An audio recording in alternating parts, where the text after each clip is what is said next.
I wonder what the purpose of these types of articles are. I mean, a journalist just goes and takes a random woman off the streets that nobody knows of. Like, she's not of any meaningful importance. She's not even associated with the paper. She's literally a random person. And then they talk about her failed life story, and every reader needs to give a shit. Right? Like, I don't have enough problems in my family or in my circle of friends. I now need to import problems from abroad with this damsel, which apparently at the age of 35 decided to get a divorce, and now the journalist is exaggerating her situation. So why do they do this? Well, the answer is that they know a lot of readers are failure as people. Like, they made bad life choices and they ended up being failures. Now, normally in a healthy society, you would try to motivate the failure to stop being a failure, right? Or you would try to at least prevent other people from not following bad examples and ending up where the failure is, because you prevent suffering by doing this. However, in a modern society, I guess because of the financial incentives of the media, activists, and politicians, they're not trying to do that. What they're trying to do instead is to sedate the failure, so to make it feel as if failure isn't that bad. And so by having these articles, other women who are also failures, they're reading this, and then they think that their failure is normal, that this is what society is like, when they ignore all the other successful women that aren't failure, that did know how to make correct decision and don't end up in this situation. Now, look at what they're doing, right? The reality is that life is harsh for both men and women. Like, everybody has their ups and downs. Nobody has the perfect life. But what they're doing is, like, they're hyper-focusing on women. And a struggle that both men and women face is now viewed as something that only affects women. And it's only because men are evil. And it's only because society is unjust. And I guess the only solution to do is to find this, like, therapy session online where you read these types of articles and give money to these types of journalists. So look at the article, right? Like, divorced, destitute, and left for dead. The dark side of trad wife life after 35.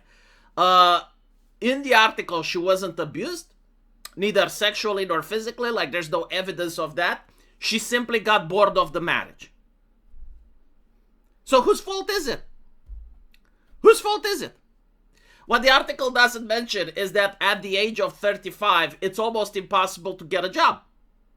Now, what they say is like, well, because she was a trad wife, like, she never actually went to art school. And because of that, now at the age of 35, she is left for dead. Bitch, who the fuck hires anyone with an art school degree? Right? Like the journalist is basically suggesting that had she gone to an art school, right, like literally got a useless degree, she would have been better. No, she would have been in student debt, you fucking morons. You don't need an art degree in 2026 for anything. Either you're a good artist or not. And not to mention, artists are being replaced by AI anyway. So if the journalists had any integrity, they would have actually said, no, it's actually good that you are a trad wife because you could have been worse. Right? Like, you're claiming now that you don't have a job and you don't have a way to feed yourself. But if you had gone to art school, you would now have debt on top of that. Jesus fucking Christ. And by the way, like, the problem isn't the trad wife system, right? The problem that they're having is the diploma inflation. Why isn't the journalist talking about that, right? Like, she's at the age of 35 and she wants to work. She's got 2 hands, 2 feet. Why can't she find a job? Well, she can't find a job because even being a cleaning lady requires a diploma. When everyone has a degree, and I want to hire a cleaning lady, and I have cleaning ladies with degrees in art science, why the fuck would I hire her? Like, at least I know she went to a university, right? Like, it means that she could show up on time. It means that she's a social creature, right? Like, why wouldn't I hire someone with a degree over someone that's not? So you have, like, this inflation of diplomas. You complain about, like, how hard it is to be a trad life at 35. Well, I'm pretty sure it is, right? Like, when you have a kid, and instead of him working at the age of 16, which is what was normal for most of human history, now he has to go to a university and study art school or some other bullshit. And now you have a 22-year-old adult that you need to pay his gas money, you need to pay his rent, you need to pay his electricity, you need to pay for him to go out. That's an expense you're not having having a child, you're having an adult at that point. That happens to be a roommate, if you're even lucky and you have a university in your town, right? That is the real problem. It's not like, oh, trad wives. And look at how the article starts, right? and I just want you to put yourself into the shoes of this lady. Like how was she approached by the press is what I'm curious, right? And once she's approached by the press, like, what do they say? It's like, okay, I want you to sit in your kitchen, okay? Like, show how much you have in your kitchen so that people in Africa can see how wealthy you are, but you're also sad, right? So, like, you're rich and sad. You're probably part of the 1% of the human race. And I'm not kidding, right? Like, if you have $1 million in assets, like a house or anything like that, you're in the 1%. And I want you to show to people from Eastern Europe how rich and wealthy you are. But look sad. Look sad. Okay, like can you grab something? Like grab something from your kitchen and look sad for the camera. All right, perfect. The lighting. Hey, can we get better lighting there? Can you pull the drapes, please? You know this. I just can't imagine what it's like to be in the mind of a person like that.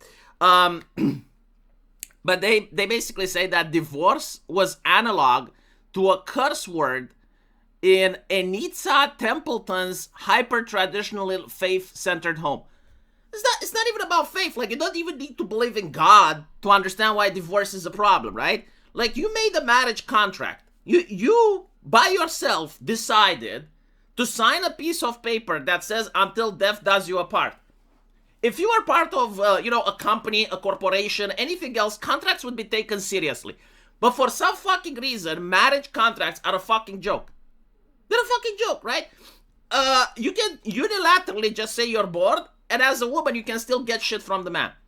Like, imagine if businesses work like that, right? Like, if the two of us got in a business, maybe I even come with nothing, right? Because, like, you don't need to bring something, but, like, you already have capital. So we get in a business together, we have a contract, we have agreements, but at any point, for any reason, I can just say, you know what, I'm bored, I want to leave, I want to take half of the company. Even if I didn't actually produce anything while at the company, right? Just for the fact that we signed the contract. Now I can just unilaterally just bounce. And I can take half your shit. How does that make sense? Why isn't the press talking about that? I'm not saying in this article, because like, okay, in this article you want to show how bad the lady is having. Perfect. But what about other articles? What are the articles about that? And it's also interesting, right? Like, we live in a welfare society, which is never mentioned, right? Like, she says she's independent. She's not independent. She is dependent on other people with kids to pay taxes to the government so that the government gives her cash for welfare, for healthcare, for pension when she's old, right? To pay for the police, to pay for the firefighters. She is dependent on that. She's dependent on the government. She's not independent. You want to be independent? You know how you do it? I would like the government to basically have 2 tiers of welfare. 1 tier for the people that don't have children. Another tier for the people with children.